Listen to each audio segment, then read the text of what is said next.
Israel and Iran have been involved in a fierce exchange of fire since June 12th. Reports claim that over 220 people have been killed in Iran. Iran's senior military officials and senior scientists have been killed in IDF's fiery blitz. On June 12th, Israel launched Operation Rising Lion against Iran. It pierced through Iran's nuclear and military sites. Israel described it as preemptive strikes. But Israel versus Iran did not start just a few days ago. There's a long history of this conflict. Numerous dates need to be remembered. One such is October 7th, 2023. It was Hamas's barbaric assault. The Al-Aqsa Storm.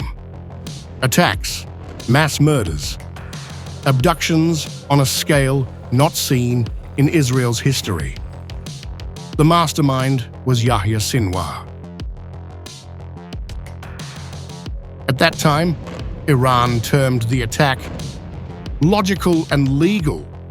Experts believe that for Sinwar, the attack was not just a military operation, but a historic inflection point.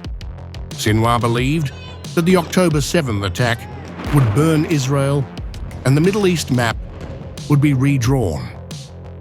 It did, but not in the way Sinwar imagined.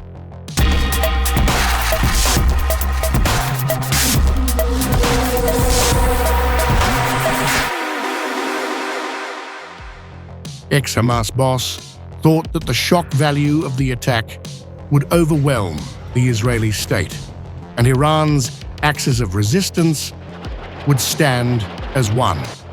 Hamas in Gaza, Hezbollah in Lebanon, Houthis in Yemen, and the militias in Syria and Iraq. Undoubtedly, they stood as one against Israel, but PM Netanyahu thwarted everyone.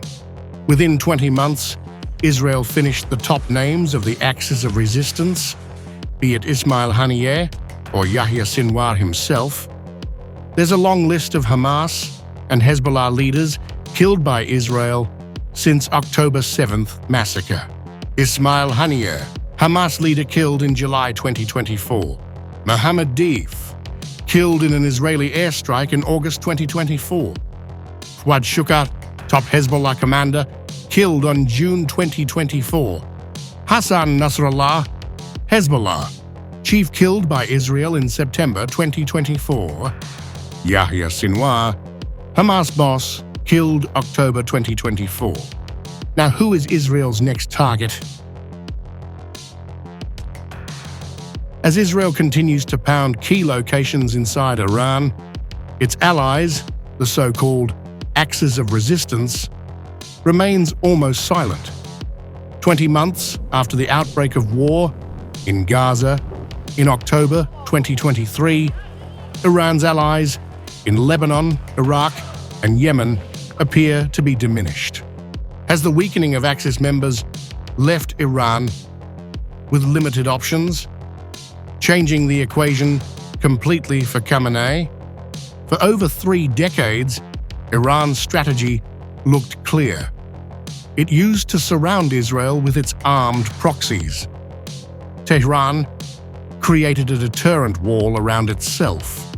But has Israel turned the tables now? It seems like because IDF has directly hit Iran's nuclear sites. After October 7, 2023, Israel removed each defense layer of Iran. Has Iran's deterrent axis of resistance been punctured now? Netanyahu vowed vengeance after October 7th. Horror. He had a clear picture of his enemies in his head, and he did not stop. One by one, he dug his enemies' graves, which eventually weakened Iran's position in the Middle East. Iran, through its proxies, cast a long shadow over the Middle East, which seems to be shrinking now, and without any doubt, it all started with Sinwar's October 7th plan.